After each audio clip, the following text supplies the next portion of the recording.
Luya at kalamansi po. Tara na po kayo. Bili na. Ang luya po natin, pampatanggal ng sipon at ubo. Pampalakas ng resistensya. Pampagana sa pagkain. At napakagaling na lunas sa sakit ng tiyan. Ang kalamansi naman po natin, mayaman sa vitamin C. Pampakintab ng buhok. Pampaganda ng balat. At panlaban pa rin po sa trangkaso. Naku, Lyra. Talagang kompleto ang alok mo ngayon, Opo naman. Para po sa inyo to. O, tingnan niyo po itong luya. Napakasariwa. Ikaw naman kumakapo ka sa akin. Mukhang matanda ka nga sa akin eh. Matanda lang edad ko, no? O, magkano ba yung luya mo? 85 pesos po ang 1 kilo. Napakaganda po nito sa masamang pakiramdam. Panlaban po sa pasma. Ikaw naman, mukha ba akong pasmahin na? Sige nga, bigyan mo ako ng kalahating kilo. Magluluto ako ng tinola. Salamat po. Ay, teka. Miss Ganda. Hoy, kalamansi po tayo dyan. Ay nako, ang gaganda nga ng kalamansi mo. Bagong pitas lang po kaninang umaga. Masarap po yan sa pansit at inihaw na isda. At saka alam niyo po, napakagaling nito na pampaganda ng kutis. Talaga? Sige nga, 2 tali nga. Pampakintab daw yan ang buhok, no? Opo, kaya nga po paborito ko ito. Tsaka paborito din po ito ng mga kagaya mong beautician. Lyra, may luya ka ba dyan? Ay, opo! Dito lang po kayo. Kailangan ko sa ginger tea. Yung mga customer ko hinaharap eh. Nako, meron pa po. 135 lang po ang 1 kilo. Garantisadong sariwa. Tsaka mataas po ang kalidad. Perfect po yung ginger tea ninyo. Napakagaling, pampalakas po ng resistensya. O sige, babalik na lang ako bukas ha. Itatabi mo sa akin yung magagandang kalamansi. Opo naman. Chocolate Salamat yun, po ha. Opo, balik po kayo. Nagkakasama pa tayo. Ingat po kayo, mga Miss Ganda. Tara na. Luya't kalamansi po kayo. Pampatanggal po ng sipon. Pampaganda ng kutis. Tara na po kayo rito. Bili na po kayo. Si Lyra, isang masayahing dalaga na nagbebenta ng luya't kalamansi sa palengke ng Malaginto. Sa edad ng 23, pinagsasabay niya ang pagninegosyo at ang pag-aaral bilang education student sa kanilang bayan. Ang pera mula sa kanyang pagtitinda ay nagsisilbing puhunan ng kanyang mga pangarap na maging guro. Ngunit hindi madali ang kanyang sitwasyon. Sa kabila ng kanyang matamis na ngiti at mabuting kalooban, patuloy siyang pinagchichismisan ng mga tao. May kumakalat na bulong-bulungan na ang kanyang angkan ay inangkatan ng aswang. Isang pamahiing bumabagabag sa kanyang pangalan at sa kanyang pamilya. Tingnan mo naman tong si Lyra. Malapit nang maubos lahat ng paninda. Ay, natural. Naorasyon na kasi yan. Di ba sabi ko sa'yo, araw-araw, abay kanyan. Ubus talaga. Ay, nako. Oo nga pala. Naikwento mo na sa akin dati yan. May ritual daw sila tuwing hating gabi. At eto pa, pagkatapos ng ritual, abay kinabukasan. Langaw na lang ang natitira sa tinda niya. Napansin mo ba yon? Ay, kaya naman pala. Tapos, ang kapal ng mukha, no? Gusto pong mag-aral. Nag-aaral na nga pala ng pagiging teacher daw ko, no? Ay, teacher. Nako, pag nagkataong kawawa naman yung mga batang magiging estudyante niya. Anak ng aswang, yung magtuturo. Magandang umaga po, Aling Tessie, Aling Minda. Pasensya na po pero narinig ko po kasi yung pinag-uusapan ninyo. Ay, sus! Nakikinig ka pa, ha? Hindi po ako nakikinig. Malakas lang po talaga yung boses ninyo. Kung may gusto po kayong itanong tungkol sa pamilya ko o sa pangapaninda ko, pwede naman po kayong dumiretso sa akin. Ay, ganun ba? Sige. Etong tanong. Bakit laging ubos ang paninda mo? Anong orasyon ang ginagamit mo dyan? Simple lang naman po ang sikreto ko. Kaibigan ko po kasi ang mga suki ko. Tinatrato ko po silang parang pamilya. Kaya po binabalik-balikan. Kaibigan, baka ikaw mo ginayuma mo. Alam naming may babaylan kayo sa bahay ninyo. Nako, totoo yan. May nakakita sa inyo sa bundok. Nagsasagawa raw kayo ng ritual. Alam niyo po, may kasabihan. Ang punong hitik sa bunga, madalas binabato. Kung masipag lang po kayong katulad ko, baka mas marami pa kayong mabenta kaysa sa akin. Abat!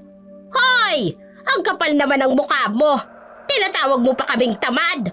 Naku, mayabang ka talaga! Katulad ka ng nanay mong aswang! Naku, tama yan. Tama talaga yan, Aling Tessie. Nagmamagaling ka pa eh. Akala mo naman kung sino? Hindi po ako nagmamagaling. Sinasabi ko lang po ang totoo. Tungkol po sa nanay ko. Huwag niyo na po siyang idamay. Mabuting tao po siya. Ay, mabuti. Ay, tignan natin kung gaano kayo kabuti kapag nalaman ng buong palengke kung ano yung totoo tungkol sa inyo. Hoy, tara na nga, Aling Tessie. Baka magalit ang aswang. Naku, mahihilo tayo. Bahala nga kayo dyan. Luyat kalamansi po. Tara na po, bili na po kayo. Pampatanggal po ng sipon at ubo. Matapos ang mainit na pagtatalo kay Minda at Tessie, tahimik na nagligpit si Lyra ng kanyang mga natitirang paninda. Gabi-gabi, ganito ang kanyang rutina. Mula alas 5 ng hapon hanggang alas 9 ng gabi, matyagang nagtitinda ang dalaga sa gitna ng palengke. Ngayong gabi, tulad ng mga nakalipas na gabi, naglalakad siyang mag-isa sa madilim na daan pauwi. Mula sa huling hintuan ng tricycle, may 1 oras niya pang lalakarin. Ang landas ay makipot at madamo. Natatakpan ng mga sanga ng punong kahoy na kumakaway sa hanging malamig. Tanging ang liwanag ng buwan, ang kanyang maliliit na flashlight ang gabay sa daan. Sa kanan at kaliwa, nakatayo ang matataas na kawayan na humuhuging parang awit sa gabi. May mga bahagi ng daan na lubak-lubak. Minsan ay maputik kapag tag-ulan. Paminsan-minsan ay naririnig niya ang huni ng kwago at ang kaluskos ng mga dahon. Hindi siya natatakot. Sanay na si Lyra sa ganitong landas. Para sa kanya, ang bawat hakbang ay isang hakbang papalapit sa kanyang mga pangarap. Ang makapagtapos ng pag-aaral at maging isang guro. Ang mga bulong-bulungan tungkol sa kanyang pamilya. Ang pagod ng maghapong pagtitinda at ang kalungkutang mag-isang nilalakbay ang dilim. Lahat ng ito ay tinitiis ni Lyra. Oy, bakit mabigat ang mundo mo, aking munting apo? Lola, wala po. Oy, sus! Ako pa ba ang lolokohin mo? Mula pagkabata, kilala na kita. Kahit isang kunot ng noo mo, alam kong may problema ka. Halika rito. Umupo ka na muna saglit. Lola, hindi ko po talaga kayo maluloko, no? Kasi naman po, may mga chismis na naman sa palengke. Ay, tungkol naman saan, apo? Sabi po nila, kaya daw po mabili ang mga paninda ko dahil inuurasyonan ko raw. Tapos po sinasabi nila na aswang daw po tayo. Lola, pangit po ba ako? Para pagsuspetsahan nila ng ganon? Hindi, apo. Ikaw ang pinakamaganda sa mga kadalagahan dito sa atin. At hindi lang pisikal na kagandahan ang meron ka. Maganda ang puso mo. matyaga ka at masipag. Nako, Lola naman eh. Wala naman pong ibang dalaga dito sa lugar natin kundi ako lang. Malayo-layo pa po tayo sa baryo. Oh, di ba? Napangiti ka. Apo, pinapasaya lang kita. Alam mo, may kasabihan tayo. Ang taong walang pakialam sa sasabihin ng iba ay siyang tunay na masaya. Parang tubig sa dahon ng gabi. Padaos-dos lang. Pero Lola, minsan po, ang hirap na hindi pansinin. Lalo na po si Minda at saka si Aling Tessie. Pinagkakalat pa po nila sa ibang tao.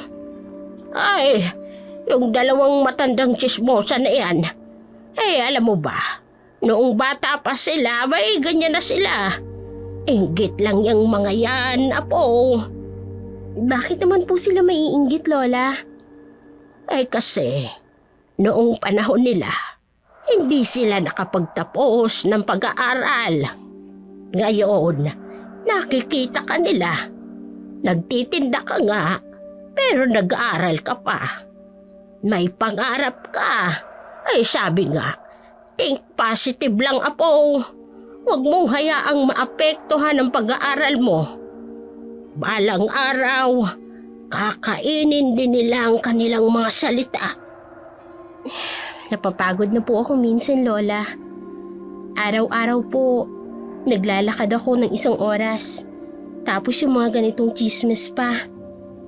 Alam mo, Apo, ganyan din ang mama mo noon. Matyaga at matatag. Ituloy mo lang ang pagtitinda ng luya at kalamansi. Diyan ko binuhay ang mama mo noon. Diyan din siya nakapagtapos. At ngayon, ikaw din.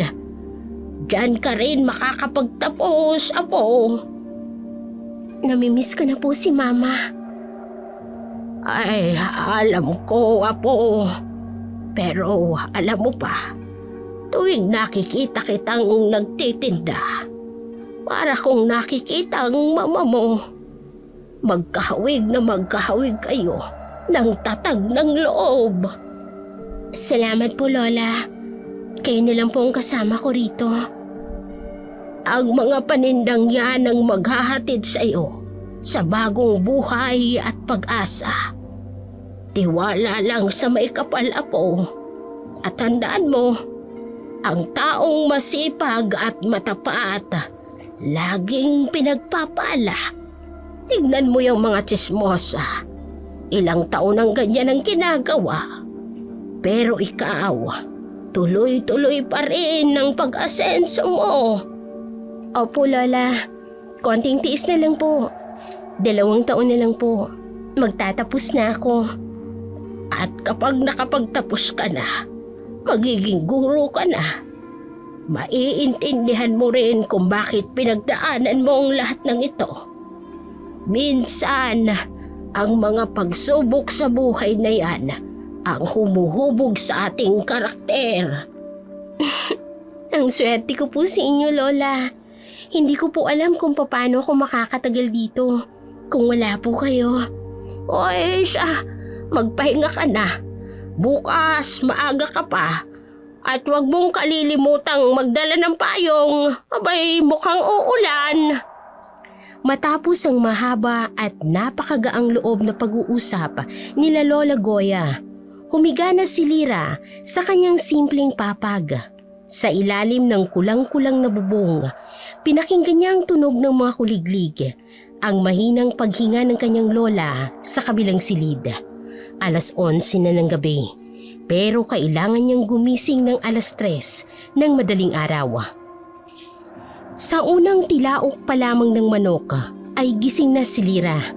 Sa mahinang liwanag ng gasera, naghahanda na siya ng damit pang paskwela at inaayos ang mga aklat sa kanyang lumang bag. Matapos magbihis at magpaalam sa kanyang lola, nagsimula na siyang maglakad sa madilim pa at mahamog na daan. 1 oras ang nilalakad niya mula sa kanilang bahay hanggang sa bayan. Minsan ay may nakakasabay niya ang ilang magsasaka, pero madalas ay mag-isa lang siya. Sa universidad, isa si Lyra sa pinakamasigasig na mag-aral ng edukasyon, major in Filipino. Hindi siya napapagod na magsulat ng mga lesson plan at gumawa ng mga teaching materials. Minsan, habang nakikinig sa klase tungkol sa panitikan, napapangiti siya. Iniisip na balang araw ay siya naman ang magtuturo ng mga kwento at tula sa mga bata. Pagkatapos ng klase, 3:00 ng hapon, nagmamadali siyang makauwi. Wala siyang panahong makipagkwentuhan sa mga kaklase. Hinahabol niya ang oras. Sa bahay, naghihintay ang mga luya't kalamansi na kailangan niyang ayusin, hugasan at ihandang mabuti para sa kanyang pagtitinda. Ito ang kanyang buhay, isang walang katapusang paglalakbay sa pagitan ng pag-asa at paghihirap at ng pangarap at katotohanan. Lola? Lola, nandito na po ako. Lola? Nasaan po kayo?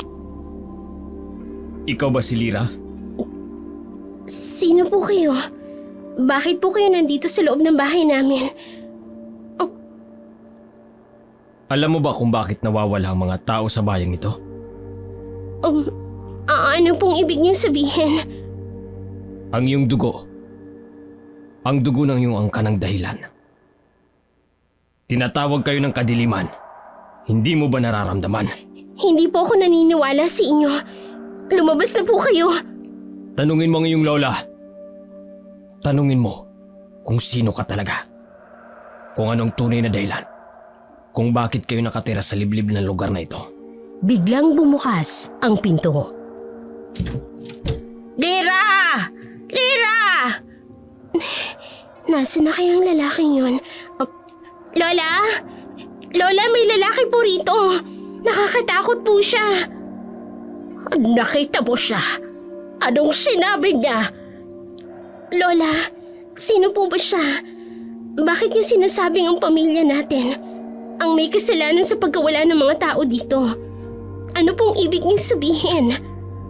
Apo, hindi. Hindi pa dapat. Lola, kailangan ko pong malaman. Bakit po parang kilala niyo siya? Bakit po kayo nagmamadaling umuwi? Nararamdaman kong may nangyayari rito. Kaya nagmamadali akong umuwi. Nararamdaman niyo po? Paano niyo po naramdaman, Lola? Ang dami pong nangyayaring hindi ko maintindihan. Lyra, Apo, makinig ka. May mga bagay na hindi mo pa dapat malaman. Hindi pa ito ang tamang panahon. Kailan po bang tamang panahon, Lola? Kailan niyo po sasabihin sa akin? Bakit po ganito? Bakit laging may mga sikreto? Sa takdang panahon na po, kapag handa ka na, kapag kaya mo nang tanggapin ng katotohanan. Sa ngayon ay masyadong mapanganib. Lola naman, magtiwala ka sa akin na po. Lahat ng ginagawa ko ay para sa iyong kaligtasan. Pangako, darating ang araw, maiintindihan mo rin ang lahat. Pero sa ngayon, kailangan mong maging matapang. At higit sa lahat, kailangan mong mag-ingat. Mag-ingat po? Sa ano? Sa kadiliman na po. Sa kadiliman. Halika na. Tulungan mo na akong magsara ng bintana at huwag kang lalabas ngayong gabi. Lola, natatakot na po ako. Huwag kang matakot na po. Kasama mo ko. Hindi kita pababayaan. Sa ngayon, Apo, ilaw ang kailangan natin Abay magpapaningas na tayo ng kandila at magdadasal tayo. Matapos ang nakakakilabot na tagpong yun sa kanilang bahay, walang sandaling hindi mapakali si Lira.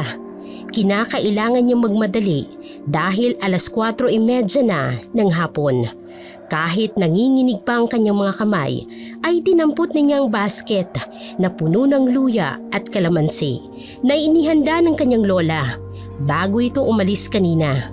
Sa kabila ng pangamba, alam niyang kailangan niyang bumangon at ituloy ang kanyang gawain. Maraming suki ang naghihintay sa kanya sa palengke. Dali-dali siyang lumabas ng bahay at dumiretso sa katabing bahay ni Miray, ang kanyang matalik na kaibigan at kasama sa palengke tuwing hapon. Habang naglalakad sila, gusto mang ikwento ni Lira ang kakaibang pangyayari, ay pinili niyang manahimik. Mabigat ang kanyang dibdib sa dami ng katanungan tungkol sa misteryosong lalaki, sa sikreto ng kanyang angkan, sa mga salitang bumabagabag sa kanyang isipan. Ngunit katulad ng mga luya't kalamansi na nasa kanyang basket, kailangan niyang panatilihing nakatago ang mga katanungang ito. Pagdating nila sa palengke, inilatag na ng dalawa ang kanilang paninda. Luya at kalamansi ang kay Lira, at gulay naman ng kamuting kahoy ang kay Kiray. Tara na po, luya at kalamansi po. Pampatanggal po ng sipon at ubo. Pampaganda din po ito ng kutis. Bili na po kayo. Ay, grabe ka talaga mag-alok, bestie. Ang galing mo. Pati talaga ako, mapapabili ako. Oo nga, ang galing mo nga magsalita, Lira. May potential kang maging sales agent. Sales agent ka dyan. Magtuturo ako, no? Education student ako. Ay maganda yan. Bihira ng mga kabataan ngayon na may direksyon sa buhay. Ay, nako, yan ang best friend ko. Sipag at tiyaga ang puhunan. Aral sa umaga, kayod sa hapon. Hindi tulad ng iba dyan, puro daldal lang. Bigyan mo nga ako ng 1 kilong luya, Lira. At 2 taling kalamansi. Sige po, Manong. Mamili na po kayo. Fresh po ang mga kalamansi natin. Biglang may malakas na boses mula sa kabilang pwesto. Ay, nandiyan na pala yung nambibiktima sa madaling araw. Ay, pansin niyo ba mga mare? Laging ubos ang paninda. Hindi ba kayo natatakot bumili dyan? Eto ha, may ritual daw yan. Pati nga yung mga kababayan natin nawawala. Hoy, Aling Minda, yung mga taong mapaglikha ng kasalanan, pinabato nila sa iba. Inggit lang kayo kasi ubos lagi ang tinda ni Lira. O ano, pinaparinggan mo ba ako? Tingnan mo nga itong babaeng to, wala ring modo. Naku, magkaibigan talaga. Hay naku, magsisimula na naman ng mga matatanda. Pabili nga ako. Kiray, tama na. Huwag mo nang patulan. Magbenta na lang tayo. Hindi, Lira. Alam mo ba may kasabihan? Walang maluloko kung walang magpapaloko. At walang mabubulit kung walang magpapabuli. Naku, yung dila mong yan, Aling Minda, ha? Dapat siyang pinuputol eh. Hoy! Tama na nga yan, iingay nyo. Nanonood ako ng Batang Quiapo. O ba't? Hoy, tumigil ka, ha? Kadalaga mong taong sama ng bibig mo. May sa demonyo ang pamilya nyo. Ay kaya pala nawawala yung mga tao rito sa atin. Kasi naman ganyan. Tumanda ka na't lahat-lahat. Ang sama pa rin talaga ng ugali mo. Tiig mo pa yung libingang buhay. Tiig mo pa yung ulupong. Wala ka na nga ibang ginawa kundi manira ng kapwa mo. Ay nako, araw-araw na lang kayong may ganito dito sa palengke. Kiray, tama na. Hindi makakatulong. Oo nga, Kiray, hayaan mo na nga yan si Aling Minda. Puro lang yan, hangin lang yan eh. Ay naku, Lira. Masyado ka kasing mabait. Pero sige, para sa'yo. Titikil na ako. Pero kapag binangga ka ulit ng matandang yan. Tama yan, Kiray. Minsan, ang katahimikan ang pinakamabisang sagot sa mga taong mapanira. Oo nga. Talaga naman po. Salamat, Kiray. Hayaan mo na siya. Magtinda na lang tayo. Halika na.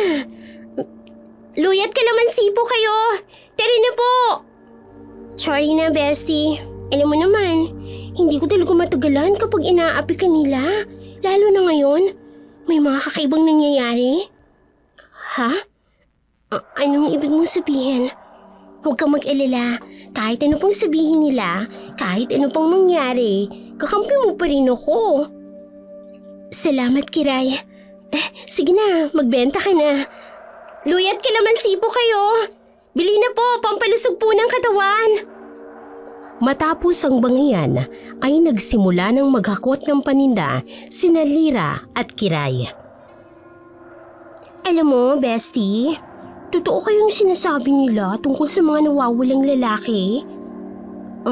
Hindi ko alam. Pero kahapon lang, may narinig ako sa palengke. Si Kuya Mario daw, yung tricycle driver.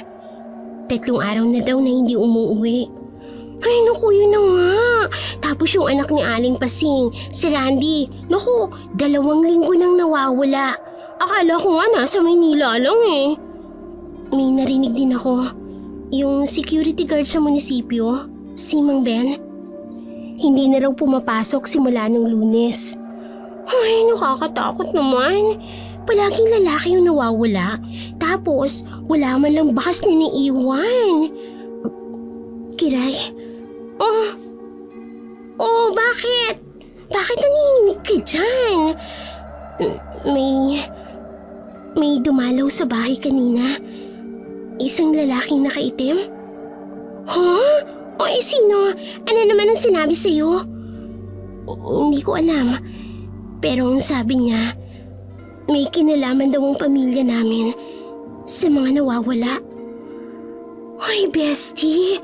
Kaya pala kanina, iba yung tingin mo. May problema ka pala. Natatakot ako, Kiray. Lalo na si Lola. Parang may itinatago siya. Nung sinabi ko sa kanya, biglang nagbagong timpla niya. Pero Lira, imposible naman na kayo, no? Kilala na kita simula pagkabata. Ang bait-bait mo kaya. Tapos yung lola mo naman, mapagmahal sa lahat. Hindi ko alam, Kiray. May mga bagay akong hindi maintindihan. Bakit kasi nakatira kami sa liblib? Bakit lagi may mga bulong-bulungan? Tapos ngayon, eto namang mga nawawalang lalaki. Ganito na lang, gusto mo samahan na kita mamaya sa uwian? Para naman hindi ko na matakot. Naku, wag na. Masyadong malayo. At saka, ayoko namang madamay ka sa mga kakaiba. Ay, Lira, best friend nga kita, di ba? Kahit ano pang kakaiba yan, hindi kita iiwan. Salamat. Pero, may nagsasabi na sa akin na mas mabuting lumayo ka. Teka nga, ano bang pinagsasabi mo? Ay, naku, tara na nga, magtinda na lang muna tayo. Pero itong tandaan mo ha, nandito lang ako, bestie. Sige. Luya at kalamansi po. Bili na po kayo. Habang nag-uusap sina Lira at Kiray, may biglang lumapit na binata. Matangkad, maputi at may kakaibang dating. Magkano ang luya? 85 po ang kilo. Ay, kuya, kukuha ka po ba? Oo. 1 kilo nga. Para sa nanay ko. May sakit kasi. Sana po gumaling na kaagad ang nanay ninyo. Salamat. Ikaw pala si Lira, no? Po? Paano niyo po nalaman? Kilala ka ng mga tao dito. Ikaw lang naman ang nagtitinda ng pinakamasarap na luyat, kalamansi sa palengke. Kuya? Taga rito po ba kayo? Ngayon lang kasi kayo namin nakita eh. Hindi. Pero siguro madalas na ninyo ako makikita dito. Eto na po yung luya ninyo. Salamat. Mag-ingat ka, Lira. Lalo na paggabi. Biglang umalis ang binata. Ay, grabe! Ang lamig ng kamay ng lalaki Napansin mo? Teka, parang may kakaiba sa kanya. Kiray, parang nakita ko na siya dati. Sa panaginip. Huh? Ay, ano namang ibig mong sabihin? Hindi ko maintindihan. Pero nung hinawakan niya ang kamay ko, parang may nakita ako. Mga anino, mga mukha, mga lalaking nawawala. Ay, naku naman, Bessie ha. Natatakot na ako para sa'yo. Sigurado ka? Ayaw mong ihatid kita mamaya? Hindi na, Kiray. Pero, pwede bang sabihan mo si Lola na may bumili na lalaking maputi? Ay, oo naman. Pero bakit? Feeling ko, kailangan niyang malaman. Mabigat ang bawat hakbang ni Lyra sa madilim na daan pa uwi. Hindi katulad ng ibang araw. Ngayon ay tila may kakaibang hangin na bumubulong sa kanyang tinga. Ang dating pamilyar na landas ay ngayon puno ng mga anino. Kahit malapit lang ang kanilang bahay sa palengke, tila ba ang bawat metro ay 1 kilometro ang haba. Ang mga puno sa gilid ng daan ay tila may mga matang nakatingin sa kanya. At ang hanging dumadampi sa kanyang balata ay kakaiba ang lamig. Pagdating sa kanilang bakuran, napansin niyang may madilaw na liwanag na sumisilay sa mga siwang ng kanilang lumang bahay. Nang buksan niya ang pinto, isang kakaibang tanawin ang sumalubong sa kanya. Ang kanyang Lola Goya, nakaupo sa gitna ng sirkulo ng mga kandila na may iba't ibang kulay. May mga nakasabit na tuyong luya at kalamansi sa may dingding at ang hanging pumapasok sa bintana ay may kakaibang amoy ng insenso. Ay, salamat naman at dumating ka na, Apo. Hinihintay talaga kita. Lola, ano pong nangyari? Bakit po may mga kandila? Panahon na para linisin ang ating pangalan. Hindi na maaaring magpatuloy pa ito. Masyadong marami nang nawawala. Lola, hindi ko po maintindihan. May kinalaman po ba ito sa lalaking nakaitim na dumating kanina? Kaya pala malagim ang aking pakiramdam. May dumalaw nga. Galing ako kanina sa police station, Apo. 5 ang naitatalang nawawalang kalalakihan sa bayan. 3 sa kanila, mga padre de pamilya. Ang 2, mga binata. Lahat sila ay nawala sa dilim ng gabi. Sino pong kumukuha sa kanila? Nagsisimula na silang maghasik ng lagim. Ang mga aswang. At dahil ang ating pamilyang tagapagtanggol ng bayang ito, tayong sinisisi ng mga tao. Aswang? Totoo po ba talaga sila, Lola? Mas totoo pa sa hangin na ating nilalanghap. Pero hindi tayo aswang, Lyra. Tayo ang tagapagtanggol ng bayan laban sa kanila. Tayo'y mga mambabarang, tagapaglingkod ng liwanag. Kaya po pala tayo nagtitinda ng luya at kalamansi. Hindi lang po ito pangkabuhayan, Lola. Tama ka po. Ang luya at kalamansi ay mga banal na halamang ibinigay ng ating mga ninuno. Ngayong gabi, tuturuan kita ng ritual. Hindi ka na bata, Lyra. Panahon na para malaman mo ang iyong tungkulin. Paano po ba gamitin ang luya at kalamansi laban sa kadiliman, Lola? Tingnan mo itong luya, Apo. Pansinin mo ang hugis nito. Parang kamay na nakadipa. Ang luya'y taglayang init ng araw.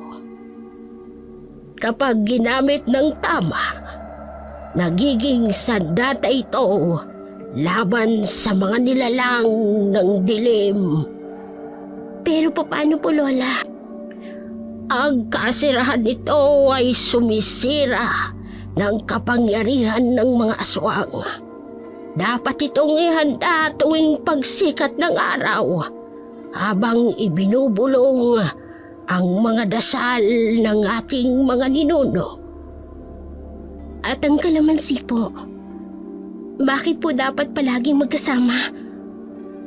Ang kalamansi, Apo, ay may taglay na liwanag.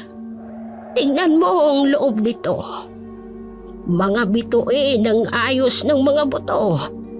At ang asim nito ay nagpapaalala sa mga aswang na sila'y mga dating tao. Tinutulungan silang maalala ang kanilang tunay na pagkatao. Kaya po pala laging nauubos ang tinda ko. Hindi po dahil sa orasyon para makabenta. Hindi lamang mga ordinaryong mamimiling ating mga suki, Lira. Sila ang mga taong ating tinatangkilik. Pinoprotektahan. Bawat luya at kalamansi na ating ibinibenta ay may ritual ng pananggalang. Kaya nga dapat ikaw ang nagbebenta dahil taglay mo ang dugo ng mangbabarang. Ang binata po kanina sa palengke, Lola. Anong binata? Sabihin mo sa akin ng lahat, Apo. May bumili po ng luya. Malamig po yung kamay. Lalo na nung hinawakan niya ako. May nakita akong mga mukha. Mga lalaking nawawala, Lola. Kaya pala ramdam kong panganib. Nagsisimula na silang lumapit. Makinig ka po. Ngayong gabi, tuturuan kita ng mga dasal ng ating angkan. Ng mga orasyon na nagbibigay ng lakas sa luya at kalamansi. Pero Lola, natatakot po ako. Huwag kang matakot, Apo. Ang dugo ng mga mambabarang ay nananalaytay sa ating mga ugat. Hindi tayo kaaway ng dilim. Tayo ang liwanag na humaharang sa kanilang kadiliman. Pagmasdan mo ang mga kandilang ito. Bakit po iba-ibang kulay, Lola? Ang puting kandila ay para sa proteksyon. Ang dilaw ay para sa karunungan. Para maintindihan mo ang iyong kapangyarihan, Apo. At ang pula ay para sa lakas. At ang berde ay para sa pagbabago. Lahat ng ito ay may kaugnayan sa luya at kalamansi. Paano po natin sila gagamitin, Lola? Una, kailangan nating gumawa ng banal na tubig. Paghahaluin natin ang katas ng luya at kalamansi. Kasamang tubig mula sa unang patak ng ulan. Habang ginagawa ito, dapat mong isaulo ang mga dasal. Nagsimula silang magdasal at maghanda ng ritual. Habang sa labas ng bahay, maririnig ang mga kahol ng aso. Sa mga sumunod na oras, nanatili si Lira at ang kanyang lola sa loob ng kanilang munting tahanan. Hindi na muna lalabas si Lira para magtinda sa palengke. May mas mahalagang bagay siyang dapat pag-aralan. Mga ritual na magliligtas sa kanilang bayan. Ang dating simpleng luya at kalamansi ay unti-unting nagkakaroon ng bagong kahulugan sa kanyang mga mata. Habang lumalalim ang gabi, patuloy ang kanilang paghahanda. Bawat hakbang ng ritual ay may kaakibat na dasal. Bawat paghiwa ng luya ay may tamang paraan. Bawat pagpiga ng kalamansi ay may tamang oras. Pinapakinggan ni Lira ang bawat tagubili ng kanyang lola ng buong ingat.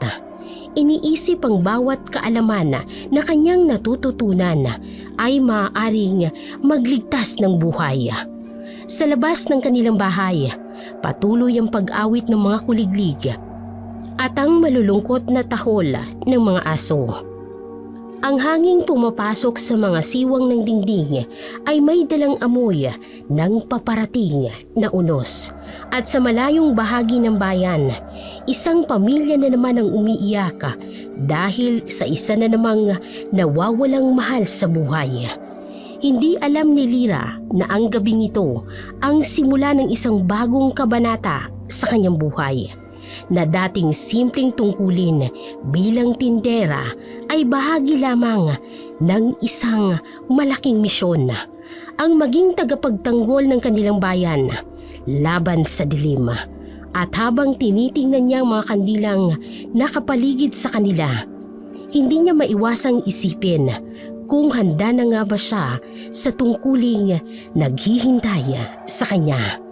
At sa ngayon, ang tanging liwanag sa dilim ay ang mga kandila sa kanilang paligid, ang init ng mga luya sa kanilang mga palad, at ang matamis at asim na samyo ng kalamansi na pumupuno sa hangin. Mga simpleng bagay sa kanyang mga kamay ay naging sandata laban sa kadiliman. Sa palengke ng Malaginto, kumalat ang balita tungkol sa bangkay na natagpuan sa ilalim ng tulay patungong Sitio Bulig. Ang dating maingay na palengke ay ngayon napuno ng bulong-bulungan. Sa gitna ng mga namimili, nakatayo si Aling Minda. Nakapaligid sa kanya ang ilang nagtitinda at mga tsismosa. Sinasabi ko na nga ba? Yung lalaking huling bumili kay Lira, siya yung natagpo ang patay sa ilalim ng tulay. Totoo po ba yung sinasabi niyo, Aling Minda? Ay, oo. O bakit? Gusto mo makita yung bangkay? O, alam mo ba, kung ano ang mas kaduda-duda? Ano naman po yun? Ay, hindi mo ba napansin? Tuwing may lalaking nawawala o di kaya namamatay, hindi nagtitinda yung kaibigan mong si Lira. O ngayon, nasan siya? Mag-ingat po kayo sa mga pinagsasabi niyo, Wala kayong katibayan na may kinalaman si Lira sa mga pangyayaring to? Ganun ba? Bakit wala siya ngayon? Oy, di ba mga kasama? Di ba? O hindi nyo napapansin.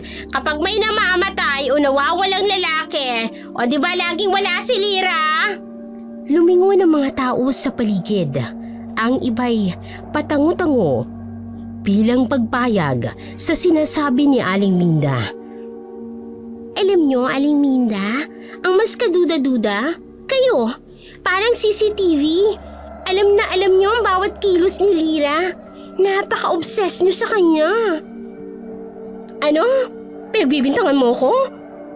Hindi po. Ibinabalik ko lang sa inyo yung mga bintang nyo sa kaibigan ko. Oh, bakit po ba sobrang totoo kayo sa kanya? Baka kayo naman ho kasi yung may tinatago, Aling Minda. Hoy! Binabantayan ko siya kasi delikado siya. Yan ang luyat kalamansi niya, may orasyon yan. Kaya namamatay yung mga bumibili dyan. Paano naman po nilaman? Nakita niyo po ba? May ebidensya po ba kayo? O kitang isip niyo lang? O ba't wala kang pakialam? Dito na ako lumaki. Alam ko ang mga pamahiin dito. At ako po, lumaki akong kasama si Lira. Kilala ko na po siya. Mabuti siyang tao. Kayo, ang bilis nyo kasing mangusgi. Aba, talagang ipinaglalaban mo pa. O tingnan mo, di ba nga wala siya ngayon? Kasi may ginagawa yan. Oo nga po, wala siya. Ano naman? Bawal bang lumiban sa pagtitinda? Hindi ba pwedeng may importante lang po siyang ginagawa? Importante? Tulad ng ng ritual. Alam mo, Aling Minda last warning ko na po ito sa inyo. Magdahan-dahan po kayo sa mga pinagsasabi ninyo. Pwede kayong makasuhan ng libel at slander Wala kayong katibayan. O ba't nananakot ka ba, ha, Kiray? Hindi po. Pinapaalalahanan ko lang kayo.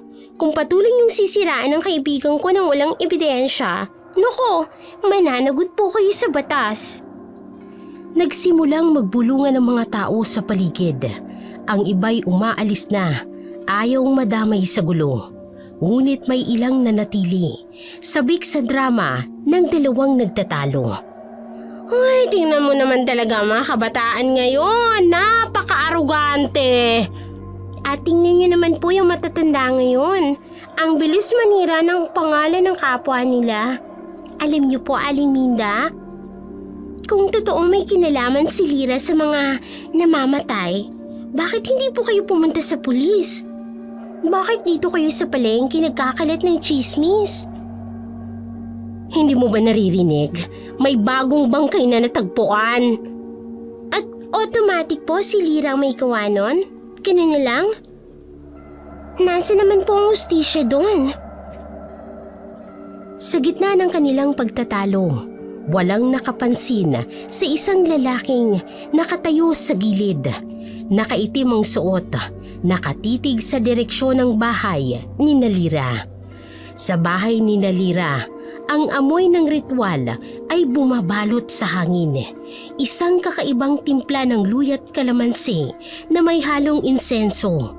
Ang mga kandilang ginamit sa ritual ay patuloy na kumikislap sa mga sulok ng kanilang munting tahanan. Ang mga anino sa dingding ay sumasayaw sa bawat kislap ng apoy. Kapansin-pansin ang tamis at asim ng samyong nagmumula sa mga halamang kanilang ginagamit. Isang pabango na para sa mga ordinaryong tao ay karaniwang amoy lamang. Ngunit para sa mga nilalang ng dilim ay isang nakamamatay na sandata. Tandaan mo, Lyra, ang pinakamatinding depensa natin ay ang amoy. Ayaw na ayaw ng mga aswang sa samyong nagmumula sa luya at kalamansi. Ito ang unang regalo sa atin ng ating mga ninuno. Bakit po ganun, Lola? Ano pong meron sa amoy nito? Dahil ang amoy ng luya at kalamansi ay nagpapaalala sa kanila ng kanilang pagkatao.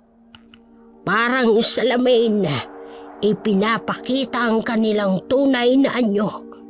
Mga taong pinili ang dilim. Nakikita nila ang kanilang dating mukha, ang kanilang dating buhay. Kaya po pala gano'n na lang ang pag-iwas nila, Lola. Oo, Apo. At higit sa lahat, ang luya ay may init ng araw, habang ang kalamansi ay may taglay na liwanag ng buwan. Tandaan mo, magkasama sila. Sila ang simbolo ng langit at lupa. Isang perpektong balanse. At ang mga dasal po na itinuro ninyo, yung mga orasyon, ang mga dasal ang nagbibigay ng bisa sa lahat. Walang halaga ang lahat ng ating ginagawa kung wala kang pananalig sa Diyos. Siya ang tunay na liwanag. Tayo'y mga instrumento lamang. Kaya nga dapat mong isaulo ang bawat salita, ang bawat tono. Paano po kung magkamali ako ng pagbigkas, Lola? Huwag kang mag-alala sa pagkakamali. Ang mahalaga ay ang intensyon ng iyong puso. Kung malinis ang hangarin, gagabayan ka ng may kapal. Biglang umihip ang malakas na hangin. Napalungay ang mga kandila at nakarinig sila ng mga kakaibang kaluskos mula sa labas. Ang dating payapang gabi ay biglang napuno ng kakaibang enerhiya. Nararamdaman mo ba yon, Lyra? Ang hangin, may dala itong babala. Opo, Lola. Ang lamig. Hindi po ito katulad ng ordinaryong hangin. May nagmamatsag. May nagmamasid. Nararamdaman ko ang kanilang presensya. Lola, natatakot po ako. Parang may mga matang nakatingin sa atin. Hawakan mo ang luya't kalamansi na binindisyonan natin. Isa-isip mo ang dasal na itinuro ko. Tandaan mo, ang takot ay kahinaan na siyang sinasamantala nila. Mas lumakas pa ang hangin na may kasamang ugong. Lola, narinig niyo po ba yun? Parang may humihila sa bubong. At may mga... Lola, may mga tumatawa po sa labas. Lumabas tayo. Dapat nating harapin ito. Hindi tayo maaaring magpakita ng takot, Apo. Po? Lalabas po tayo? Pero Lola... Oo, Apo. Mas delikado kung hahayaan natin silang lumapit. Dalhin mo ang mga banal na gamit. Ang luya at ang kalamansi at ang rosaryo na ibinigay ng iyong ina. Si Mama ho ba? Ganito rin po ang ginawa niya noon. Oo, Apo. Ang iyong ina ang pinakamatatag na mambabarang na nakilala ko. At gayon, nakikita ko sa iyo ang kanyang lakas. Dahan-dahang binuksan ni Lola Goya ang pinto. Sa labas, ang dating tahimik na gabi, ngayon ay puno ng kakaibang ingay. Ang mga dahon ng mga puno ay sumisyasat at ang mga hayop ay tahimik, isang palatandaan na may hindi kaaya-ayang presensya sa paligid. Ang buwan na dating maliwanag ay natatakpan ng maitim na ulap. Lira, humawa ka sa likod ko. Huwag kang bibitaw. At tandaan mo ang mga itinuro ko. Opo, Lola. Hindi po ako bibitaw. Lumabas ka na! Alam kong naririyan ka. Hindi ito ang lugar mo. Ang lupang ito ay pinagpala at protektado! Sa dilim ng gabi, isang anino ang gumagalaw sa likod ng malaking puno ng akasya. May kumikinang ng mga mata sa dilim at isang mababang ungol na umaalingaw-ngaw sa hangin. At sa unang pagkakataon, naramdaman ni Lira ang bigat ng responsibilidad na naman niya ang maging tagapagtanggol sa kanilang bayan laban sa dilim. Maghanda ka na, Lira. Nagsisimula pa lamang ang lahat. Ang hangin ay umihip ng mas malakas at sa dilim may iba't ibang anyo ang nagsimulang lumitaw. Ang hangin ay tuloy-tuloy na humahampas, nagpapaypay sa mga dahon at nagpapalipad ng alikabok. Sa dilim, unti-unting naglalabasan ang mga hindi kaaya-ayang mga anyo. Lira, ihanda mo ang luya! Lola, tatlong anino po. Huwag kang matakot, Apo. Tingnan mong mabuti. Nakikita mo ba ang kanilang mga mata? Opo, pulang-pula po, Lola. Goya! Hindi mo na sila mapoprotektahan! Sinusubukan niyo lang kaming takutin. Umalis na kayo! Walang lugar ang kadiliman dito! Matandang Goya, panahon na para magpahinga ka. Lola, lumalapit na po sila. Ngayon, Lira, ipakita mo ang iyong lakas. Gawin mo ang itinuro ko, Apo! Sa ngalan ng aking mga ninuno. Sa ngalan ng Diyos!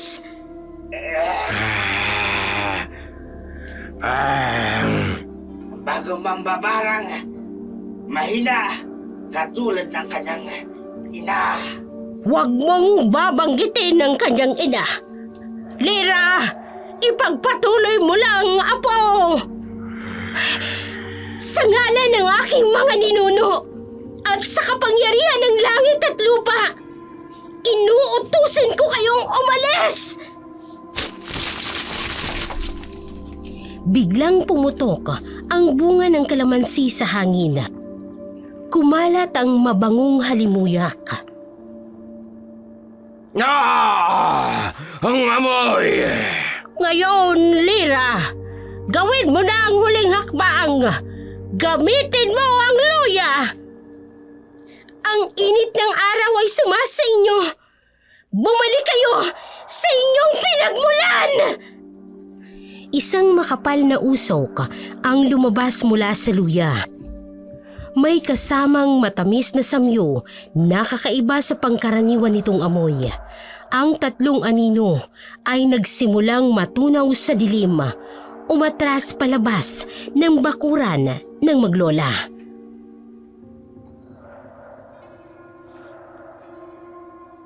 Hindi ba ito tapos, Gula? Babalik kami!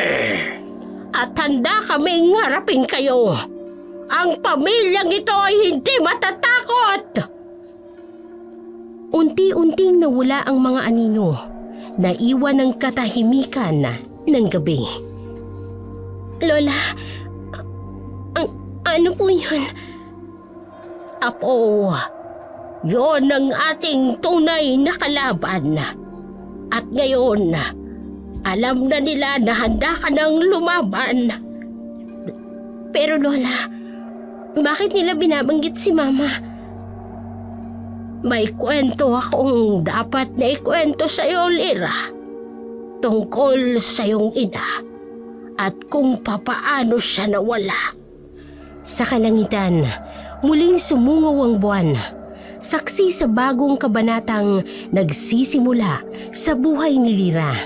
Ang dati niyang simple at tahimik na buhay bilang tindera ng luya't kalamansi ay ngayon may bagong kahulugan. Isang responsibilidad na minana mula sa mga nauna pa sa kanya. Isang tungkuling hindi niya maaaring tanggihan. Kinabukasan, nanumbalik ang normal na buhay ni Lira. Naghihintay ng pagkakataon. Pero sa mga oras na iyon ay handa na siya sa kanyang laban. Hindi lang tagatinda ng luya at kalamansi, kung hindi kalabanin ng mga aswang gamit ang amoy ng luya at kalamansi. At higit sa lahat, suot ang baluti ng kaligtasan ng pananampalataya. Kinabukasan, sa pwesto ni Lira sa palengke, nakabawi na siya sa kakaibang pangyayari ng nakaraang gabi. Tulad ng dati, masigla siyang nagtitinda. Ngunit ngayon, alam niya ang tunay na kapangyarihan ng kanyang mga itinitinda. Magkano yung luya at kalamansi mo? Ay, Mang Andres, ang tagal po nating hindi nagkita. 85 po ang kilo ng luya. 25 naman po sa tali ng kalamansi. Sige, bigyan mo ako ng 5 kilo ng luya, tsaka 10 tali ng kalamansi. Ang dami naman po. May handaan po ba? Hindi. Para sa bukid ko, may mga kakaibang nangyayari sa aming lugar eh. Nawawala ang mga hayop tapos may kakaibang ingay sa gabi. Sa hindi kalayuan, nakikinig si Aling Minda. Halatang interesado sa usapan. Unti-unti siyang lumapit, kunwari namimili sa katabing pwesto. Ganyan po ba, Mang Andres? Oo, kaya nga bumili ako ng marami. Sabi kasi ng matatanda, mabisa raw ang luya at kalamansi para sa mga hindi magandang elemento. Naku, Mang Andres, ingat ka sa binibili mo dyan. Bakit naman? Tabang Minda. baka kasi may kasamang orasyon yan. O hindi ba mga kasama? May namamatay nga raw na bumibili dyan eh. O di ba? Totoo naman. Aling Minda, kung may problema po kayo sa akin, diretsahin niyo na lang po ako. Ang tensyon sa pagitan ng dalawa ay ramdam ng mga nakapaligid. Si Mang Andres na natiling nakatayo sa gitna. Hindi alam kung kanino papanig. Maya-maya pa ay umuwi na ito at nagtuloy sa kanyang lakad at ginabi ito ng uwi.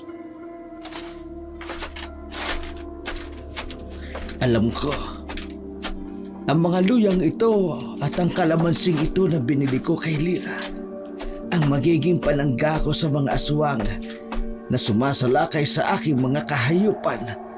Ang mga hayop ko na pinupundirian ng mga aswang. Manda kayo sa akin ngayon. Tingnan ko lang kung makakapamirwisyo pa kayo. Sa madilim na daan, malapit sa gubat, 9:00 ng gabi. Ay, napakadilim pa naman ngayon. Hindi ko maintindihan pero parang may nakasunod sa akin. Sino yan? Ha? Lumabas ka kung sino ka man! May malakas na ihip ng hangin at namatay ang Ay, asawa. Santa Maria! Santa Maria! Sino ka? Mag-isa lang kayo ngayon, Andres. Diyos ko! Hey! Matagal na kitang binabantayan. Masarap siguro ang laman na! Lola Guya, sana gumaan ang orasyon mo sa mga kalamansi na ito. Tumama ang kalamansi sa mukha ng aswang. Nakakasulag! Nanghihina na ang aswang. Napasandal ito sa puno. Hindi maaari. Ikaw si... Ako nga! Oh, ikaw si... Bigla siyang sinunggaban ng aswang bago pa man matapos magsalita. Hindi mo dapat na malaman.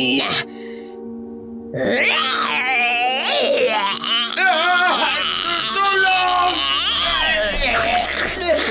Hindi ka dapat... Katahimikan sa gubat. Tanging ang tunog ng hangin lamang ang naririnig. Pagkatapos bumagsak ng katawan ni Mang Andres, tuluyan na itong nilamon ng aswang. Inilabas nito ang lamang loob at nilantakan ng parang gutom na gutom sa atay at puso ng matanda. Pagkatapos ay narinig ang mga alulong ng aso sa hindi kalayuan. Sa madilim na liblib na lugar, 9:00 ng gabi, nakita ni Lira si Kiray na hingal at pawisan. Gusot ang damit at may mga galos sa braso. Kiray? Ano nangyari sa'yo? Bakit ka nandito? Lira, kailangan mo makinig. May nakita ako. Bakit ka ba ganyan? May dugo ang kamay mo ah. Si Mang Andres, yung matandang bumili ng luya sa'yo kanina. Oo, kilala ko siya. Anong nangyari? Lira, nakita ko. May lumipad. Tapos kinain siya ng aswang. Buhay na buhay, Lira. Ha? Hindi maaari. Paano mo nakita? Pauwi ako galing sa... Basta, may narinig akong sigaw eh. Tapos nagtago ako sa likod ng malaking puno. Tapos nakita ko lahat. Sandali nga. Bakit ka ba talaga nandito? Sa kabilang bahay ng bahay niyo ah. Kwen, Lira, wala na tayong oras. Tara na! Baka tayo na ang susunod. Hindi mo naiintindihan. Hindi. May hindi ka sinasabi. Kiray, bakit ka nasa gubat? Bakit? May narinig na kaluskos sa mga dahon. Lira! Lira, nandito na! Tara na! Tara na! Bakit parang alam na alam niya? Inihatid muna ni Lira si Kiraya sa kanila bago ito bumalik sa kanilang bahay. Pagka-uwi niya, naabutan niya ang kanyang lola na hindi pa rin makatulog. Sinabi nito na may nangyari sa gubat. Naramdaman niyang presensya ng dilim na nambiktima sa paligid. Gusto niyang hanapin pero hindi niya ito magawa. Sa bahay ni Lira, 10:10 ng gabi. Nakaupo ang kanyang lola sa harap ng altar. Nagdarasal sa mahinang boses. May nakakalat na luya at kalamansi sa paligid. Lola, nakauwi na po ako. Lira, apo, kanina pa ako nag-aalala. Ramdam kong may nangyayaring masama. Bakit po, Lola? Ano pong nararamdaman ninyo? Habang nagdarasal ako kanina, bigla akong nilamig. Para akong binuhusan ng malamig na tubig. Ramdam ko may aswang na naghanap ng biktima. Kailan po nangyari? Mga 8:00. Bigla akong kinabahan, apo. Kaya nagsindi ako ng insenso at ikinalat ko ang luya at kalamansi. Nagdasal ako. Si Mang Andres po. Siya po ang biktima. Anong sinabi mo? Paano mo nalaman? Nakita po ni Kiray. Nakita niya raw po kung paano sinalakay si Mang Andres. Si Kiray, yung kaibigan mong taga-kabilang bayan. Opo, kaya nga po ako nagtataka, Lola. Bakit siya nasa gubat? Hindi naman doon ang daan pauwi sa kanila. Apo, may mga bagay na hindi kagaya ng ating nakikita. Minsan, ang kaibigan sa umaga ay kaaway sa gabi. Lola naman, hindi naman ho siguro ganun si Kiray. Alam mo ba kung bakit ako naglagay ng luya at kalamansi? Hindi lang yan pantaboy sa aswang. Tumutulong din yan para makita ang tunay na anyo ng mga nagbabalat kayo. Ano pong ibig niyong sabihin? May ritual tayo na dapat gawin, apo.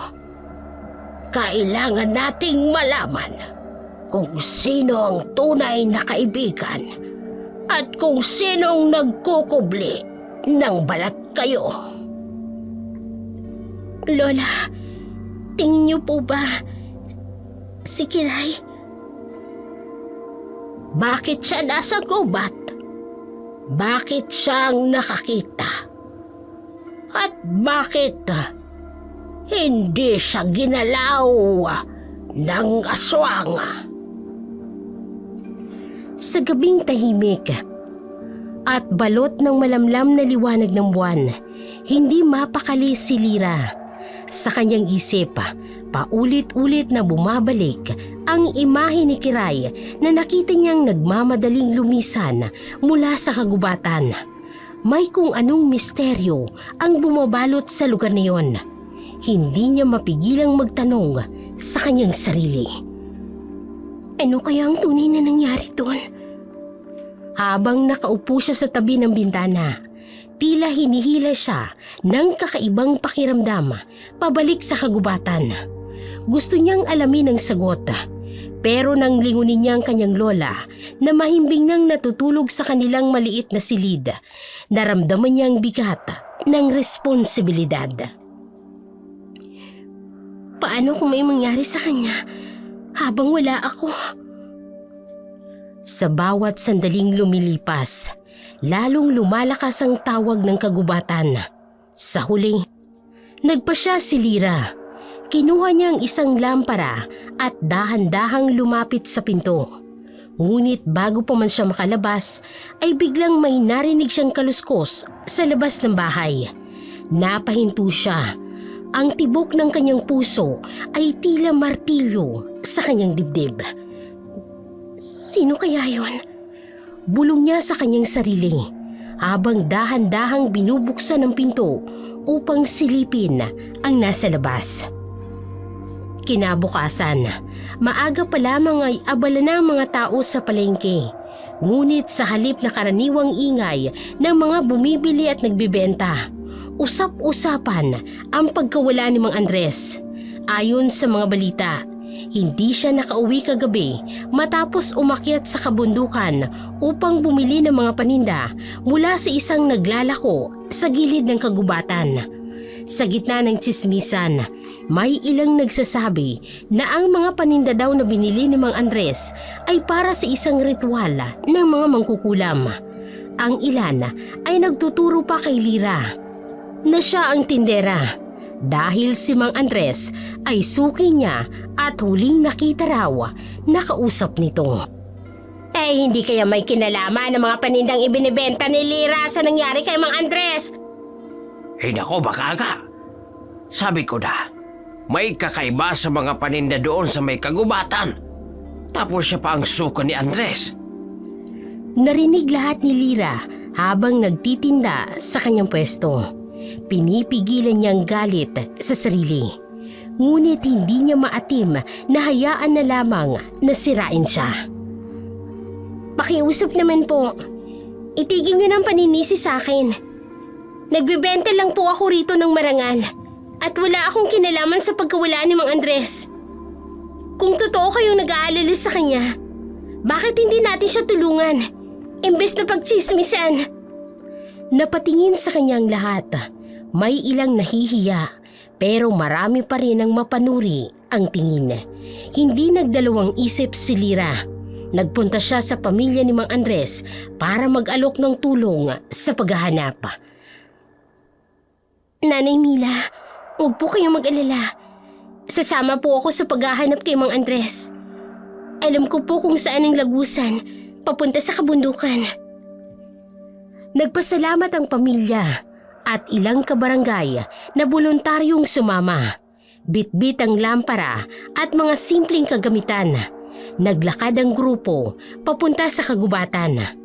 Habang papalapit sila sa lugar, napansin ni Lyra ang mga bakas sa lupa at ang mga sanga ng kahoy na tila sinadyang mabali. Nagtaka si Lyra. Hindi ito ordinaryong pangyayari. May kakaibang nangyari kay Mang Andres. Kailangang malaman ko kung ano ito. Patuloy silang naghanap. Ngunit habang papalapit sa kalaliman ng gubat, ay nagsimula ng manlamig ang paligid. Parang may nakamasid sa kanila sa dilim. Kinabukasan, sa maingay na palengke, sumabog ang balitang nawala si Mang Andres sa kabundukan. Ang mga tao'y abala sa kani-kanilang gawain. Ngunit mabilis na kumalat ang usapan ng pagkawala niya ay may kinalaman sa biniling luya at kalamansi kay Lyra. Sinasabi ko na nga ba? Kakaiba talaga yung batang yan. Sino pa bang pagbibilhan ng mga sangkap na yan kundi mga mangkukulam? Kaya nga baka nawala si Mang Andres dahil sa ritual nila. Napakunot ng noo si Lyra sa narinig, ngunit pinigilan niyang magalit. Ayaw niyang patulan ng tsismis. Ngunit nang marinig niya na pati ang kaibigang si Kiray ay tila umaayon sa sinasabi ni Aling Minda, parang tinamaan siya ng kidlat. Kiray, ikaw pa? Akala ko ba kilala mo na ako? Bakit mo hinahayaan ang mga kasinungalingang ito? Ngunit imbes na sumagot, yumuko na lamang si Kiray at tumahimik. Ramdam ni Lira na may kung anong nangyari. Mukhang nilaso ni Aling Minda ang isipan ng dati niyang matalik na kaibigan. Sa kabila ng masakit na mga paratang, pinilit ni Lira na panatilihin ang kanyang dignidad. Nagpasya siyang harapin ang tsismis at ipakita na wala siyang itinatago. Sa halip na magtago o magtangkang linisin ang pangalan sa salita lamang, kusa niyang nilapitan ang pamilya ni Mang Andres upang mag-alok ng tulong. Hindi ko kayang palampasin ng ganito. Kayo na rin ang nagsabi na ako ang huling nakausap ni Mang Andres. Kung ganon, tutulong ako sa paghahanap sa kanya. Gusto ko rin malaman ang katotohanan. Nagulat ang mga tao sa tapang ni Lira. Sa halip na sumama sa agos ng tsismis, ipinakita niyang may malasakit siya sa pagsama niya sa pamilya ni Mang Andres sa kagubatan. Unti-unti niyang nararamdaman ang kakaibang enerhiya sa paligid habang hinahanap nila ang nawawalang lalaki. Tila may bumubulong sa kanya mula sa mga anino ng mga punong kahoy. Ilang araw rin ang lumipas mula nang makita ni Lira si Kiray malapit sa kagubatan. Ngunit sa bawat araw na dumadaan, mas lalo lang tumitindi ang kanyang pagdududa at katanungan. Sa wakas, nagpasya siyang harapin ang kaibigan. Alam niyang ito ang tanging paraan upang malaman ang totoo. Kahit pa ang sagot ay maaaring makasakit o magdulot ng hindi inaasahang pagbabago. Nagkita sila ni Kiray sa ilalim ng malaking puno, malapit sa baryo, kung saan madalas silang nag-uusap noong magkaibigan pa sila. Ngunit ngayon, ang tensyon sa pagitan nila ay ramdam ni Lira. Tila ba may pader na nakaharang sa kanilang dalawa. Kiray, hindi na kita matiis. Simula nung makita kita sa kagubatan ng gabing nun, hindi ko na mapigilang mag-isip. Bakit ka ba naroroon? May kinalaman ka ba sa pagkawala ni Mang Andres? Totoo bang hinahabol siya ng aswang? Dahil kung ganon, bakit hanggang ngayon hindi pa rin natatagpuan ang bangkay niya? Nakita ni Lira kung paano nanigas ang mga balikat ni Kiray sa kanyang mga tanong. Halata ang galit at pagkairita sa mukha nito nang bigla itong magsalita. Bakit ako? Bakit ako ang tinatanong mo sa mga ganyang bagay? Hanapan ba ako ng mga nawawalang tao? Ha? Bakit mo ako ginagawang sagot sa lahat ng nangyayari, Halira? Marami rin akong problema. Hindi lang ikaw may dinadala sa mundong ito. Kaya pwede ba? Tigilan mo na ako at huwag mo nang dagdagan ang bigat ng nararamdaman ko. Nagulat si Lira sa mga salitang binitawan ng kaibigan. Hindi ito ang Kiray na kilala niya. Ang dating kaibigang laging handang makinig at sumuporta. Ang galit at malamig na tono nito ay tila hindi nagmumula sa pagod, kung hindi sa isang bagay na mas malalim. Ngunit kahit masakit ang mga sinabi ni Kiray, pinilit ni Lira na manatiling kalmado. Alam niyang kailangan niya ng paliwanag. Kiray, alam kong marami kang pinagdadaanan. Pero ako rin, pareho nating nararamdaman ng bigat ng mundo. Pero bakit parang bigla mo akong nilalayo? May nagawa ba akong mali? Kung may nasabi ako o nagawa na hindi mo nagustuhan, sabihin mo naman sa akin. Ayokong mawala ka bilang kaibigan ko. Sa halip na sumagot ng maayos, biglang tumitig si Kiray kay Lira. Ang mga mata nito ay puno ng galit at may halong lungkot. Wala kang nagawang mali. Wala, Lira. Pero gusto ko lang lumayo sa'yo. Basta hindi ko na kailangan pang magpaliwanag sa'yo. Nanlaki ang mga mata ni Lira sa narinig. Sa bawat salita ni Kiray, isang sibat na tumutusok sa kanyang puso. Hindi niya alam kung saan nagmumulang malamig na ugali nito. Ngunit alam niyang iba na ang Kiray na nasa harap niya ngayon. Kiray, hindi ito ikaw. Alam kong may dahilan kung bakit ka nagkakaganyan. Pero sana sabihin mo sa akin. Kaibigan mo ko, hindi ba? Dati, lahat ng problema mo sinasabi mo sa akin. Ngayon bakit parang ang layo mo na? Bakit bigla kang nagbago, Kiray? Sa halip na sagutin ang tanong ni Lira, biglang tumalikod si Kiray. Hindi nito sinagot ang alinman sa mga tanong ni Lira at tuluyan na itong umalis. Iniwan itong mag-isa sa ilalim ng puno.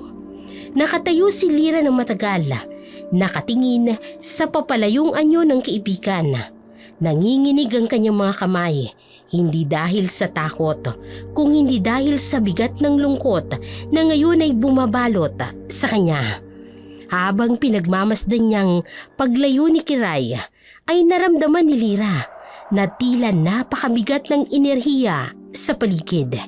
Hindi niya maipaliwanag, ngunit alam niyang hindi lamang simpleng galit o tampong dahilan ng pagbabago ni Kiray. Parang may mas malalim na misteryo na kailangan niyang tuklasin. At ito ay mag-uugat sa mga kaganapan sa kagubatan. Sa kabila ng sakit at pagkalito, alam niyang hindi siya susuko. Gagawin niya ang lahat para malaman ang katotohanan. Kahit pa ito'y magdulot ng mas malaking pagbabago sa kanyang buhay. Habang naglalakad pa uwi, hindi maalis sa isip ni Lira ang naging pag-uusap nila ni Kiray. Tumitimo sa kanya ang malamig na salita ng kaibigan, lalo nang huling sinabi nito, "Gusto ko lang naman lumayo sa'yo." Para bang isang pader ang itinayo ni Kiray sa pagitan nila at hindi alam ni Lira kung paano ito matitibag. Sa kanyang pag-iisa, nagsimula siyang mag-isip ng mas malalim. Alam niyang hindi normal ang kilos ni Kiray. Ang matalik niyang kaibigan na dati laging bukas at masayahin, ngayon ay puno ng galit at tila may dinadalang mabigat na lihim. Hindi basta-basta ito magiging ganito nang walang dahilan. May hindi magandang nangyayari sa kanya. Hindi niya sasabihin sa akin ng ganun-ganun lang na gusto niya akong layuan. Hindi yun siya eh. Kilala ko si Kiray. May itinatago siya. At dapat kong malaman kung ano yun. Habang iniisip ang mga nangyari, naramdaman ni Lira ang bigat ng responsibilidad na unti-unting bumabalot sa kanya. Sa pagkawala ni Mang Andres, sa tsismis na patuloy na kumakalat tungkol sa kanya.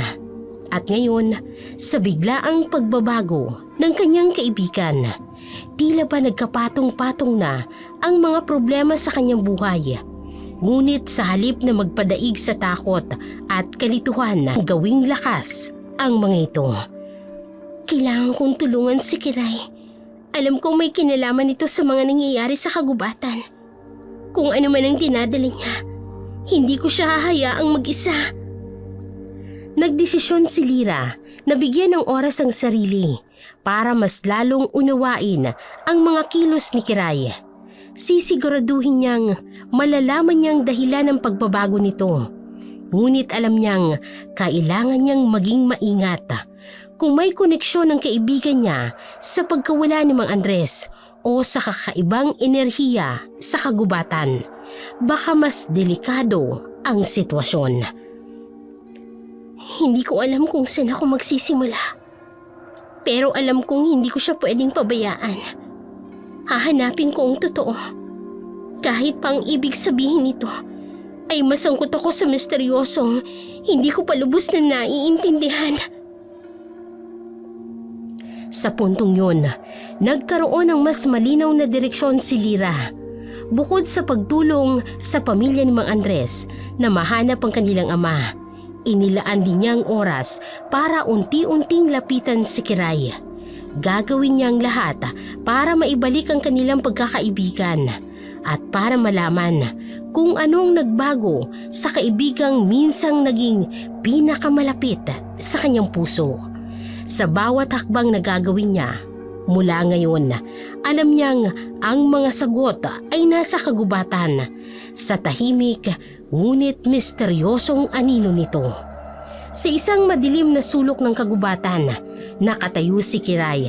Hawak-hawak ang isang maliit na supot na nakabalot ng maayos. Sa bawat paghinga niya, ramdam niya ang bigat sa kanyang ginagawa. Ngunit iniisip niyang ito ang tanging paraan upang matupad ang mga pangarap niya. Sa harap niya, isang misteryosong lalaki ang nakatayo. Nababalot ng mahabang itim na kapa. Ang kanyang mga mata ay tila lagusan sa kawalan. Habang ang boses niya ay malamig na dumadagungdong sa katahimikan ng kagubatan. Asa na? Dala mo bang hinihiling ko? Tumango si Kiray, hindi makatingin ng diretso sa lalaki. Dahan-dahan niyang iniabot ang supot. Pilit na pinapatatag ang kanyang nanginginig na kamay. Nang kunin ng lalaki ang supot, agad niya itong binuksan at sinuri ang laman. Magaling. Napakamaingat ng pagkakagawa mo. Tama ang sukat. Tama ang anyo. Hindi ko akalaing kaya mong gawin ito. Tumahimik si Kiray. Pilit na nilulunok ang takot at ang guilt na kumakain sa kanyang puso. Ngunit sa isip niya, paulit-ulit niyang sinasabi sa kanyang sarili na ginagawa niya ito para sa kanyang kinabukasan. Sabi mo pagkatapos nito, makukuha ko ng kapalit, diba? Ang pera. Tama ba? Ngumiti ang misteryosong lalaki.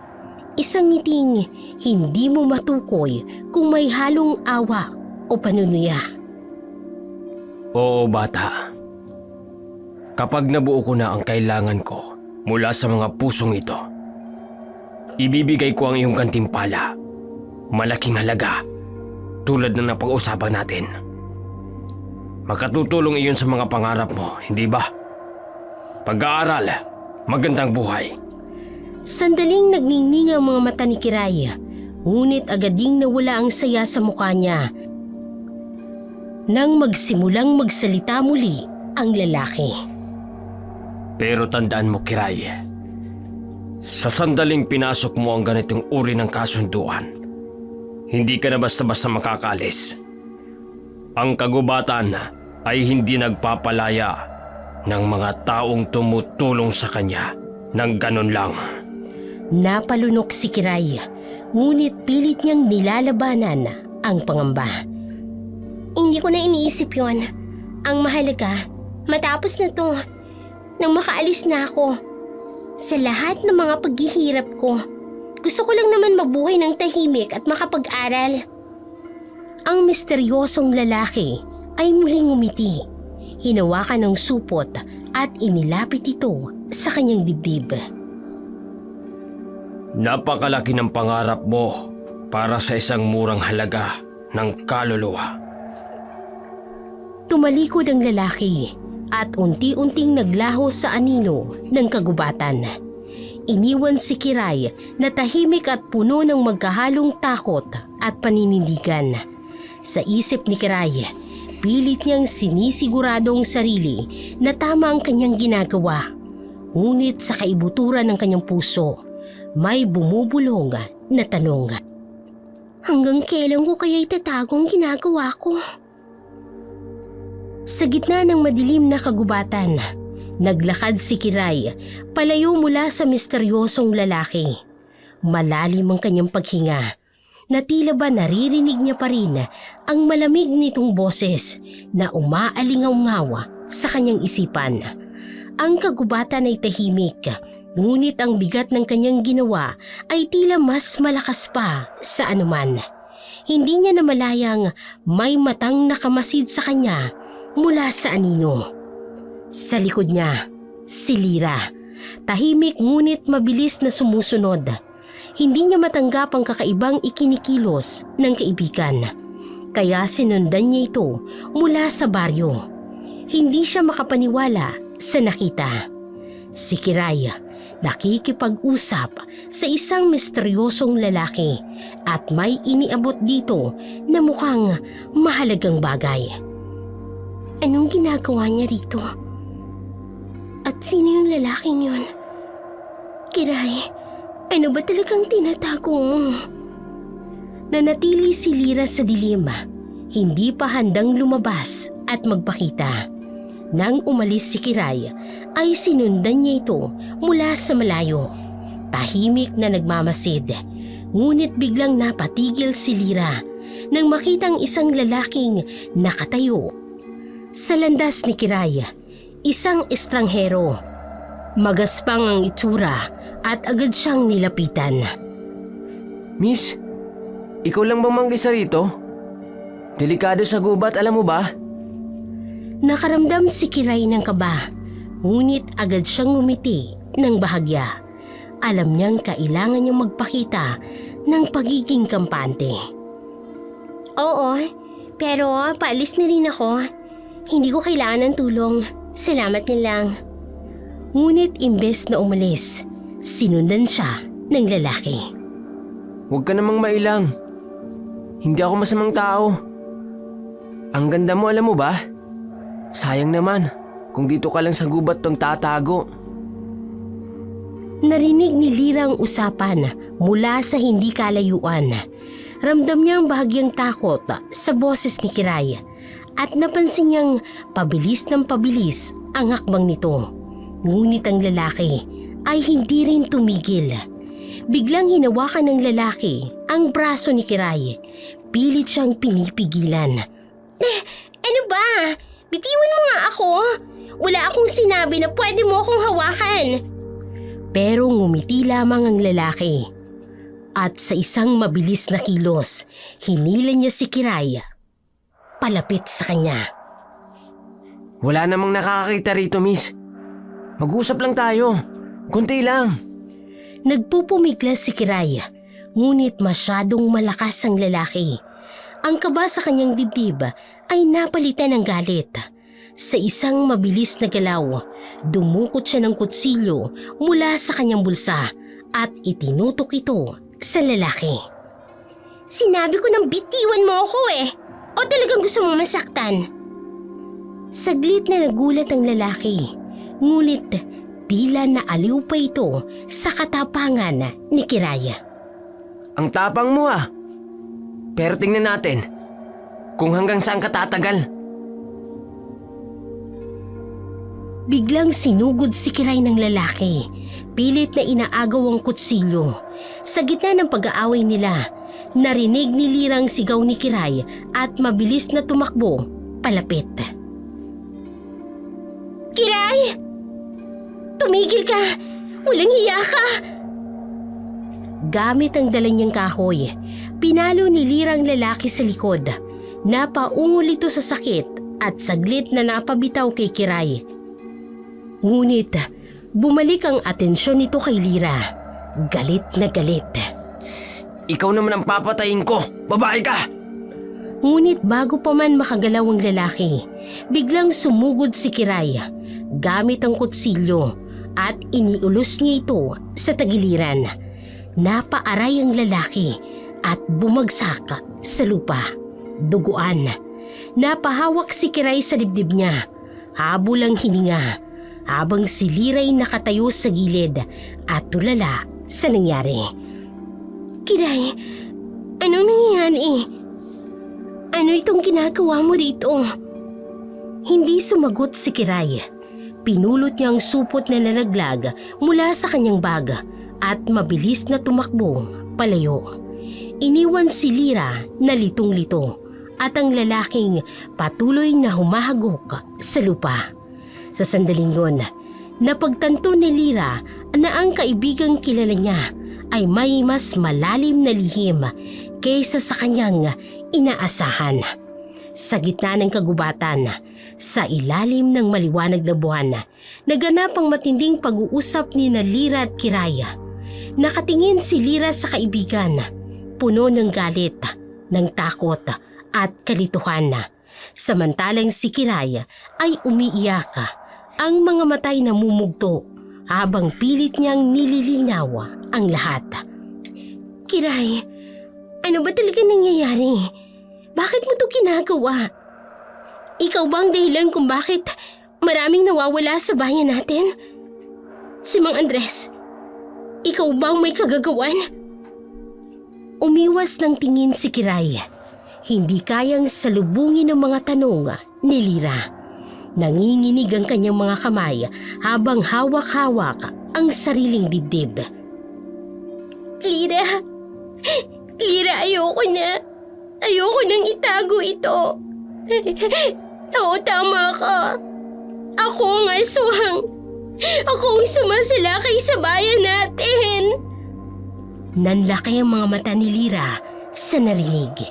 Hindi niya kailanman inakala na ang matalik niyang kaibigan ang mismong halimaw na kinakatakutan ng kanilang bayan. Lumapit siya kay Kiray na nanginginig ang boses habang nagsasalita. Kiray, bakit? Paano mo nagawa ito? Hindi ito ang kaibigang kilala ko. Anong nangyari sa'yo, Kiray? Pumatak ang mas maraming luha mula kay Kiray habang inaamin niya ang katotohanan. Hindi ko naman ginusto to, Lira. Ayoko. Pero wala na akong magawa. Naakit ako sa kagustuhang makaalis sa kahirapan. Ang akala ko, kapag sumama ako sa kanila, matatapos na ang lahat ng paghihirap ko. Pero hindi ko alam. Hindi ko alam na magiging ganito. Napahawak si Lira sa kanyang bibig. Hindi makapaniwala. Pilit niyang inuunawang sitwasyon ng kaibigan. Ngunit mahirap itong tanggapin. Kiray, kung hindi mo ito ginusto, bakit hindi ka lumaban? May magagawa ka pa. Bakit hindi ka humingi ng tulong? Umiling si Kiray. Ang boses niya ay nanginginig. Hindi ganun kadali, Lira. Kontrolado nila ako. Ang kagustuhan nila ang nasusunod. Hindi na ang sa akin. Para bang may tali na nakatali sa kaluluwa ko. At sa bawat oras, naririnig ko ang tinig nila sa isip ko. Pinipilit kong gumawa ng mga bagay na ayoko namang gawin. Sinubukan ko namang lumaban. Pero wala eh. Wala akong lakas at wala akong laban sa kanila. Humagulgol si Kiray, ngunit imbes na magalit. Habag ang naramdaman ni Lira, hindi niya inaasahan na ang kaibigan niya na minsang naging kanyang kakampi sa lahat ay magiging biktima ng isang mas malaking kasamaan. Lumapit siya kay Kiray at marahang hinawakan ang kamay nito. Kiray, hindi ko alam kung paano kita matutulungan. Pero hindi kita pababayaan. Hindi ko hahayaan na mag-isa ka sa labang ito. Kaibigan kita. Napatingin si Kiray kay Lira. Nagulat ito sa sinseridad ng kaibigan. Lira, hindi mo ako naiintindihan. Ako ang halimaw. Ako ang dahilan kung bakit maraming nawawala. Hindi mo ba naririnig ang mga tao sa bayan? Gusto nila akong patayin kapag nalaman nila. Umiling si Lira. Pilit na kinukumbinsi ang kaibigan. Hindi ka halimaw, Kiray. Isa kang biktima. At kung may paraan para maibalik ka sa dati, gagawin ko ang lahat. Pero kailangan mong tulungan ang sarili mo. Kailangan mong maniwala na kaya mo. Na kaya mo pang makawala sa kontrol nila. Saglit na tumahimik si Kiray.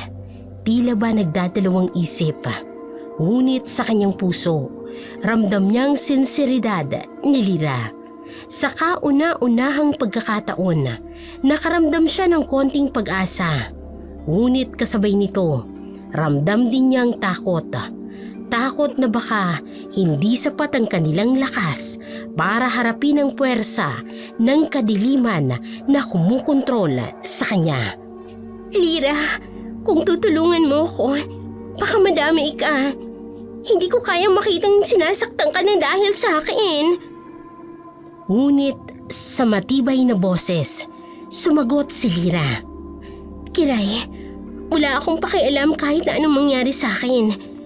Ang mahalaga mailigtas kita. Hindi ko hahayaan na kainin ka ng dilim. Sa sandaling yun, unti-unting nabuo ang tiwala ni Kiray na maaari pa siyang mailigtas. Ngunit alam nilang mahaba pa ang kanilang tatahakin at ang kagubatan na balot ng misteryo at kadiliman ay magiging pinakamalaking pagsubok sa kanilang pagkakaibigan at sa lakas ng loob. Habang mahigpit na nag-uusap sina Lira at Kiray sa gitna ng kagubatan, biglang may narinig sila na malakas na sigawan ng mga tao.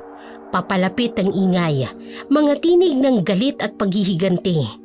Ang liwanag ng mga dalang sulo ng mga taong bayan ay sumisilip sa pagitan ng mga punong kahoy. Lira! Lira, papatayin nila ako! Alam kong karapat-dapat ako sa galit nila. Pero ayoko pang mamatay. Ayoko. Hindi ko kaya magpatuloy bilang ganito. Pero hindi ko rin sila kayang harapin. Niyakap ni Lira ang nanginginig na katawan ni Kiray. Ramdam niya ang takot at pagsisisi ng kaibigan. Ngunit alam niyang wala na silang oras para magduda o magtalo. Kailangan nilang gumawa ng desisyon. Kiray, makinig ka sa akin. Hindi ko hahayaang mahuli ka ng mga tao. Pero kailangan mong sumunod sa akin. Tumakas ka na muna. Hanapin mo ang pinakamalapit na kuweba sa hilagang bahagi ng kagubatan. Doon ka magtago. Paano ka kapag nalaman nilang tinutulungan mo ko? Baka ikaw ang pagbuntinan nila ng galit. Wala akong pakialam sa galit nila. Mas mahalaga ka, Kiray. At mas mahalaga na matapos ng sumpang ito. Hinila ni Lira si Kiray sa mas madilim na bahagi ng kagubatan. Nang matiyak niyang hindi pa naaabot ng mga taong bayan ng kanilang kinaroroonan, itinulak niya si Kiray papalayo. Tumakbo ka na. Hanapin mo ang lugar na sinasabi ko. Huwag kang babalik hanggat hindi kita tinatawag. Naiintindihan mo, Kiray? Hindi kita pababayaan. Pag-aalinlangan ang nasa mukha ni Kiray, ngunit wala siyang ibang magawa kung hindi ang sundin si Lira. Tumakbo siya habang patuloy na tumutulo ang mga luha sa kanyang mga mata. Naiwan si Lira, habol hininga at ang puso niya'y nag-aalangan, ngunit determinado. Alam niyang kailangan niyang magbigay ng ibang direksyon sa galit ng mga tao. Ilang saglit pa, dumating ang taong bayan, dalang mga sulo at armas. Nasaan na siya, Lira? Alam namin nandito siya. Ipakita mo sa amin ang halimaw na yan! Hindi nagpatinag si Lira, ngunit mabilis siyang nag-isip. Ayaw niyang madamay si Kiray, ngunit alam niyang kailangan niyang matigil ang mga nangyayari. Wala na siya rito, pero alam ko kung saan niyo mahanap ang tunay na pinuno ng mga halimaw na to.